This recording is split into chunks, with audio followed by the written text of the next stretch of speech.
Hi dears, எல்லாருக்கும் வணக்கம். Welcome back to Mukunda creation. இன்றைக்கி நம்ம பார்க்க போகிற ரெசிபி செம ஸ்பான்ச்சியான, ஸ்மூத்தான, சாஃப்டான, பார்த்ததுமே எல்லாருக்கும் நாக்கில் எச்சி ஒரு அளவுக்கு செம டேஸ்டியான ஒரு ஸ்வீட் என்னென்னு பார்த்தீங்கன்னா குலாப் ஜாமுன் ரெசிபி. ஆமாங்க, நம்ம இன்றைக்கி குலாப் ஜாமுன் ரெசிபி தான் பார்க்க போகிறோம். நான் இன்றைக்கி ரொம்பவே ஈஸியான முறையில் தான் இதை செஞ்சுருக்கேன். ரொம்பவே சூப்பராக வந்திருக்கு ஜாமுன். கொஞ்சம் கூட விரிசல் இல்லாமல் குண்டு குண்டு நமக்கு குலாப் ஜாமுன் கிடைச்சிருக்கும். நீங்களே நான் சொல்கிற மெத்தட்லேயே ட்ரை பண்ணி பாருங்கள், கண்டிப்பாக உங்களுக்கும் நல்லாவே வரும். மெயினாக சொல்லப்போனால் நான் இந்த மிக்சிங் பவுடரில் பால் கூட சேர்க்கல, ஜஸ்ட்டு தண்ணி மட்டும் தான் ஆட் பண்ணியிருக்கேன். அதுக்கே எனக்கு குலாப் ஜாமுன் செம்மையாக வந்திருக்கு. வாங்க இப்போ எப்படி செய்கிறதுன்னு பார்க்கலாம். அதுக்கு முன்னாடி நீங்கள் நம்ம சேனலில் ஃபஸ்ட் டைம் பார்க்குறவங்களா இருந்தீங்கன்னா ப்ளீஸ் நம்ம சேனலை சப்ஸ்கிரைப் பண்ணிவிடுங்க. ரைட் சைடில் உள்ள பெல் ஐக்கான் பட்டனை கிளிக் பண்ணிட்டீங்கன்னா நான் எப்போ நீ வீடியோஸ் அப்லோட் பண்ணுறேனோ உங்களுக்கு இமீடியட்டாக நோட்டிஃபை ஆகும். வாங்க வீடியோக்குள்ளே போகலாம். ஃபஸ்ட்டு நார்மலாக நம்ம கடையில் கிடைக்கிற குலாப் ஜாமுன் மிக்சிங் பவுடரை வாங்கிக்கலாம்.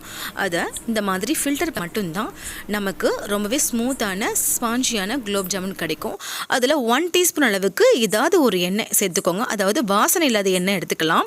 ரீஃபண்ட் ஆயிலில் ஃப்ளேவர் இல்லாத ஆயில் இருக்குல்ல, அதே 1 டீஸ்பூன் எடுத்துக்கலாம். அப்படி இல்லைன்னா 1 டீஸ்பூன் நெய் சேர்த்துக்கலாம். இதில் கொஞ்சம் கொஞ்சமாக தண்ணி தெளிச்சிருக்கேன். அது கொஞ்சம் கொஞ்சமாக தண்ணி தெளிச்சுட்டு கை விரலால் தான் சாஃப்டாக நம்ம பிசைஞ்சு எடுக்கணும். ரொம்பவே அழுத்தம் கொடுக்கக்கூடாது. அந்த மாதிரி பிசைஞ்சு எடுத்து உருண்டையாக ஒரு பெரிய பால் மாதிரி ஆக்குன பிறகு இந்த மாதிரி உருட்டணும், ரோல் பண்ணிக்கோங்க. சாஃப்டாக தான் கையை வச்சு ஹேண்டில் பண்ணிக்கணும், ரொம்பவே அழுத்த கொடுக்காதீங்க. இந்த அளவுக்கு மாவு பிசைஞ்ச பிறகு இதை ஊற வைக்கணும்னு அவசியம் இல்லை. இப்போ நம்ம சக்கரை பாகு ரெடி பண்ண போகிறோம். அது வரைக்கும் இது ஊறினா போதும். சக்கரை பாகு ரெடி பண்ணிக்கலாம். மாவு மெஷர் பண்ணிக்கணும். மாவு 1 கப் எனக்கு வந்திருக்கு. 1 கப் மாவுக்கு 1.25 கப் அளவுக்கு சக்கரை எடுத்திருக்கேன்.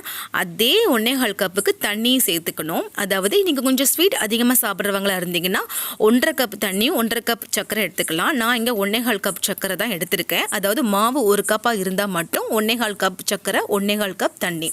இதில் கொஞ்சமாக வாசனைக்கு நம்ம ஏலக்காய் சேர்த்துக்கலாம்.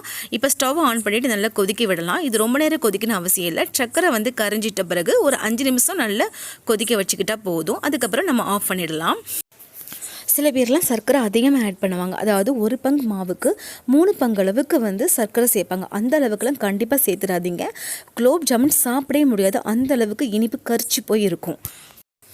இந்த தப்பு நடக்க காரணம் என்னென்னா, நம்ம மிக்சிங் பவுடர் பாக்கெட் வாங்குகிறோம்ல, அந்த பாக்கெட்லேயே அதிகமாக சீனி சேர்க்க சொல்லி போட்டிருப்பாங்க. அந்த அளவுக்குலாம் நம்ம சேர்க்க தேவையில்லை. நான் சொன்ன மாதிரி நீங்கள் சேருங்க, உங்களுக்கு டேஸ்ட் அப்படி ஒரு அமோகமாக வரும்.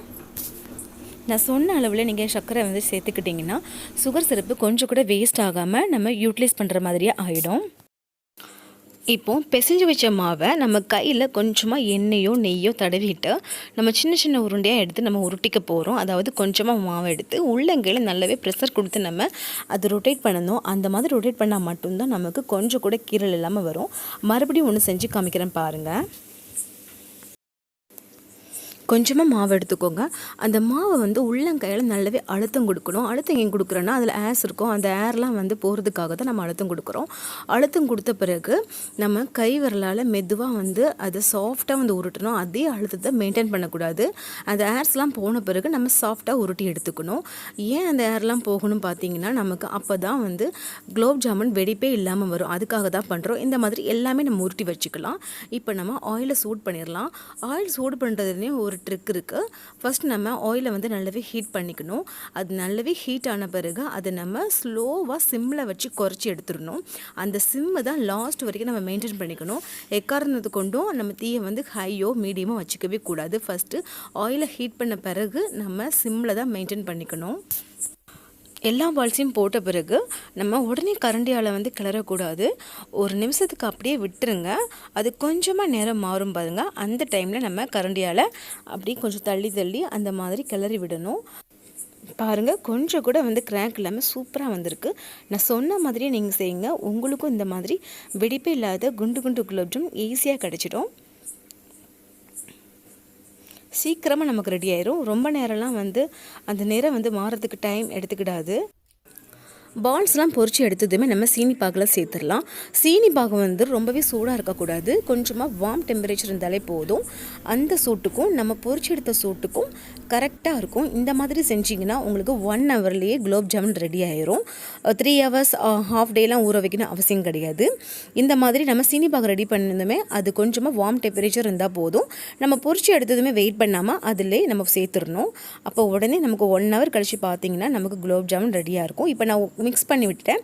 இப்போ எனக்கு 1 hour ஆயிடுச்சு பாருங்கள். ரொம்பவே வந்து புஷ்ஷுன்னு நல்லா ஊறி போய் நம்ம போட்ட சைஸை விட இன்னும் கொஞ்சம் எக்ஸ்ட்ராவே இருக்குது பாருங்கள். நமக்கு இப்போ ரெடி ஆகிடுச்சு. கொஞ்சம் கூட உடையில சூப்பராக வந்திருக்கு. நான் இங்கே 175 கிராம் மாவு வந்து யூஸ் பண்ணேன். எனக்கு 30 பீஸ் கிடச்சிருக்கு. நான் மீடியம் சைஸ்லேருந்து பெரிய சைஸ் வரைக்கும் உருண்டையாக பிடிச்சிருக்கேன். அதனால் எனக்கு 30 எண்ணெய் வந்திருக்கு. நீங்கள் சின்ன உருண்டையாக பிடிச்சிங்கன்னா 35லேருந்து 40 குலாப் ஜாமுன் உங்களுக்கு கிடைக்கும். இப்போது ஒரு ஜாமுன் எடுத்து டேஸ்ட் பார்த்துடலாம். பாருங்கள், உங்களுக்கு பார்த்தாலே தெரிஞ்சிருக்கும் எவ்வளோ ஒரு சாஃப்டாக இருக்குது பாருங்கள். வாயில் வச்சதுமே அந்த அளவுக்கு மெல்ட்டிங் ஆகுது. அது மெல்ட் ஆக போதே அவ்வளோ ஒரு சுவைங்க நம்ம நாக்கில். அந்த தித்திப்பா அந்த டேஸ்ட் அப்படியே இருக்குது ரொம்ப நேரமாக. நீங்களும் நான் சொன்ன மெத்தடே நீங்கள் ஃபாலோ பண்ணி பாருங்கள்.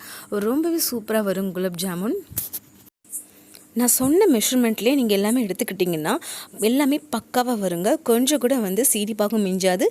குலாப் ஜாமுனும் சீக்கிரமாக காலியாகிடும். கண்டிப்பாக அந்த ரெசிபி உங்களுக்கு பிடிச்சிருக்கும் நம்புகிறேன். நீங்களும் செய்து பார்த்துட்டு உங்களுடைய ஸ்வீட்டான ஃபீட்பேக்காக நம்மளுடைய கமெண்ட் பாக்ஸில் மென்ஷன் பண்ண மறந்துடாதீங்க. இந்த ரெசிபி உங்களுக்கு பிடிச்சிருந்துச்சுன்னா நம்ம சேனல் லைக் பண்ணுங்கள், ஷேர் பண்ணுங்கள். இது ரிலேட்டடாக இது டவுட் இருந்துச்சுன்னா கமெண்ட் பண்ணுங்கள். மீண்டும் இதே போல் வீடியோஸ் பார்க்குறதுக்காக நம்ம சேனலை சப்ஸ்கிரைப் பண்ணிக்கோங்க. தேங்க்யூ.